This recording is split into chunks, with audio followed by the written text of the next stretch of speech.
बच्चों, पिछले हफ्ते की दो खास खबरें हैं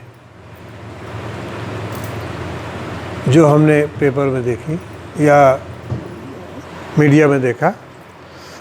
आप लोग गेस कर सकते हो कौन कौन है? नहीं, क्योंकि पेपर नहीं देखते होंगे। घर में अगर पेपर आता तो उसको एक बार ग्लैंस थ्रो करो। ग्लैंस मतलब ऐसे मोटी मोटी हेडिंग पढ़ लो और ज़्यादा ज़रूरत नहीं है।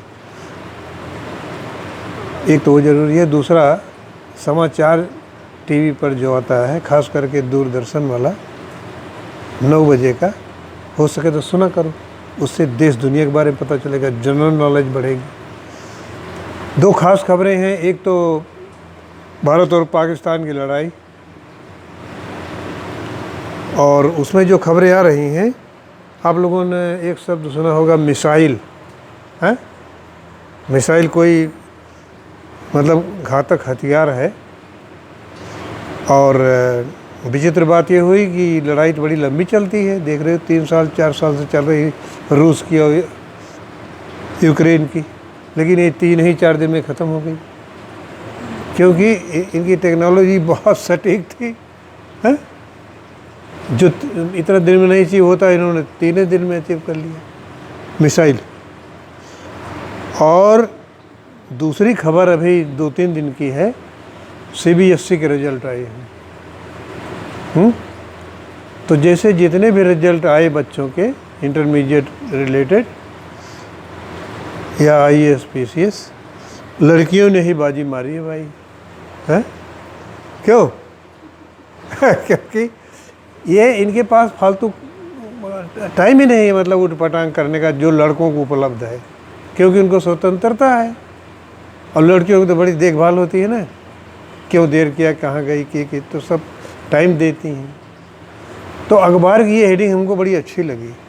हेडिंग थी कि सफलता के लक्ष्य पर मेहनत की मिसाइल। सफलता के लिए मेहनत की मिसाइल। तो मेहनत क्या होती है? कुछ लोग तो एक्सरसाइज करते हैं, वो भी मेहनत है। कुछ लोग खेती में गुड़ाई जुताई करते हैं, वो भी मेहनत है। ठीक है। लड़कियां जो है ना, वो ज़्यादा समय पढ़ाई में देती हैं। तो ये जो ज़्यादा, आप करके देख लो, लड़कों का भी देख लो, लड़कियों को सर्वे करके देखो कि कई घंटा वो पढ़ाई में लगाते हैं, कई घंटा वो, तो आपको यही लगेगा कि लड़कियां ज़्यादा समय पढ़ाई में देती हैं। तो उसका नतीजा आप देख रहे हैं।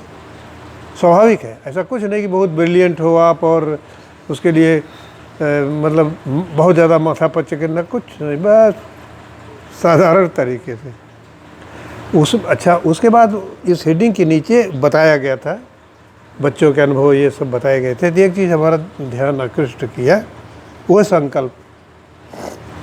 उन्हें बताया था कि संकल्प लेना, जीवन में संकल्प का बहुत महत्व है।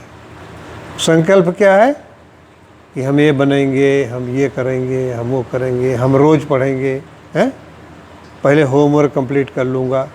ये जो डिसीजन मेकिंग है पर्सनल लेवल पर, वो आपको अनुशासित करेगा, कोई संकल्प है।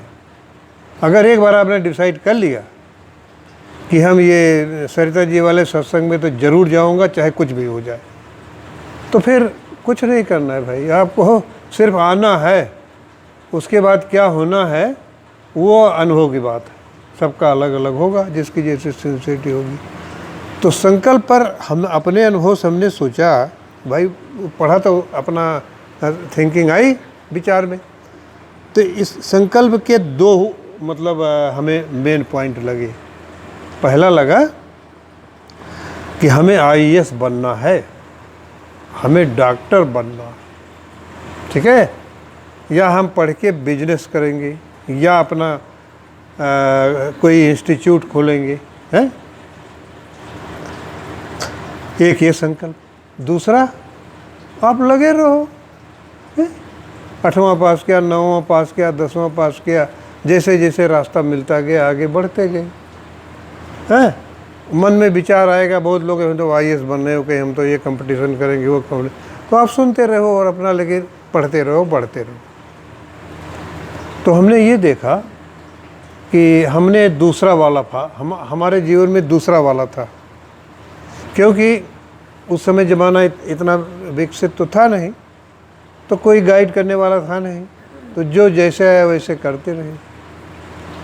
तो बाद में जब हमने अब सेवानिवृत्त को भाई 22 साल हो गए हैं, तो हम भी यही सोचते हैं, चूँकि हमारा अध्ययन इसमें है ना कि कैसे ज़िंदगी चली, तो स्वाभाविक जीवन यात्रा हम इसको कहते हैं कि जो जैसे आया वैसे करते गए। इस प्रक्रिया में क्या हुआ कि हमको जितने लोग मिले सब हमारे ही स्वभाव के मिले, हायर लेवल में, मतलब साइंटिस्ट था मैं तो उस ग्रुप में, और ज़्यादातर लोगों को हमने देखा कि उनकी जीवन यात्रा स्वाभाविक थी। वो साइंटिस्ट नहीं बनना चाहते थे, बन गए। हम भी कहाँ साइंटिस्ट बनना चाहते, हम तो ऐसे अपना पढ़ते गए, जो जैसे मौका आया करते गए, लेकिन संकल्प ये था कि भाई यहाँ पढ़ना है, उसमें कोई कोताही नहीं, जितना हो सकता है? और कोचिंग वगैरह तो हमने कभी की नहीं। हम ये रिजल्टों में देख रहे हैं, coaching is not essential, I tell you, है ना। अगर कोचिंग जो लोग जिद पकड़ लेते हैं और 5-5 बार करके IAS बन जाते हैं, फिर आप उनका जीवन यात्रा अगर अध्ययन करो तो उस चूँकि इच्छा से प्रेरित है ना, उसमें बड़ी प्रॉब्लम है। और ये जो स्वाभाविक जीवन यात्रा होती है बड़ी स्मूथ हमको लगी। ये हमारा अपना अनुभव नहीं है, हम अपने साथियों के अनुभव को भी देखता हूँ। और आजकल तो यहाँ पर मॉर्निंग वॉक में छोटे छोटे लोगों को देखता हूँ जो सब्जी बेच रहे हैं, फल बेच रहे हैं, या जो कबाड़ वाले हैं, इनका सबका स्टडी करता हूँ। तो मैंने ये देखा कि जो हमको ऐसे मिले कि वो स्वाभाविक जीवन यात्रा में यात्रा किए हैं, वो ज़्यादा कंफर्टेबल हैं, ठीक है, वो जिस भी स्टेज में है लाइफ जर्नी में। और चूँकि मैं गांव का रहने वाला हूँ, तो मैं देखता हूँ कि जो खेती करने वाले हैं उनका जीवन स्वाभाविक ही होता है, और बड़े सरल सीधे आराम से उनके सारे काम भी हो जाते हैं। हम अपने परिवार में देखा भाई 17 लड़कियों की शादी है, और सिर्फ खेती की बदौलत कैसे हो गई, और सब अच्छे हैं अपने अपने हिसाब से। तो बेटा ये जो संकल्प वाली बात है ना, है, इसको बहुत सीरियस नहीं लेना है, लेकिन सीरियस इसलिए लेना है कि आप जो कर रहे हो उसमें लगे रहो, बस होना जो हो जाएगा, अपॉर्चुनिटी आएंगी। और फिर आपको भगवान ने यंत्र दिया ही है, कॉन्सेंस, मतलब आपकी आत्मा की आवाज़, इनर वॉइस। मन जिस काम को कहे और आत्मा न कहे, कभी न करें। फिर देखो आगे क्या होता है। दूसरा, जब तक आप 18 साल के नहीं हो जाते, सारी बातें अपने मतलब माता और पिता को ज़रूर बताओ जो आपकी ज़िंदगी में होती हैं, क्योंकि सारा मामला साथ की गड़बड़ी की वजह से होता है।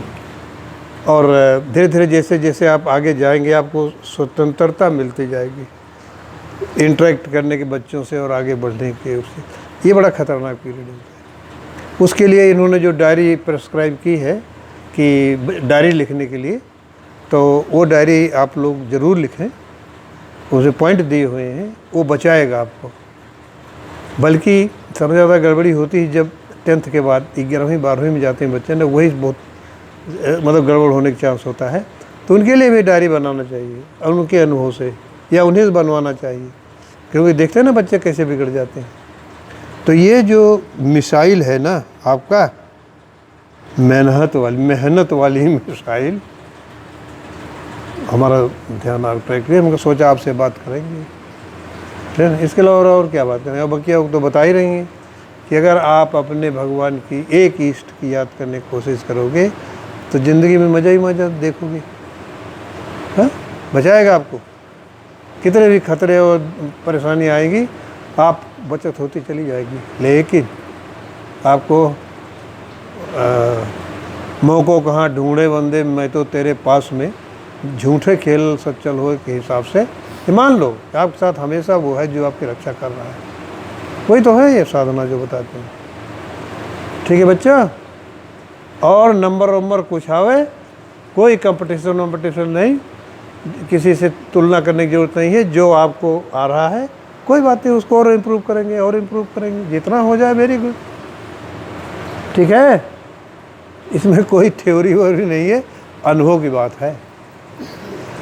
तो आप लोग खूब पढ़ो, अच्छे बच्चे बनो, हाँ।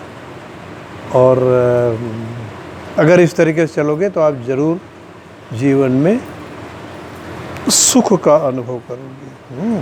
पैसे वैसा तो जितने भाग्य में उतने आएंगे। तो खुश रहो सब लोग और पढ़ो बढ़िया।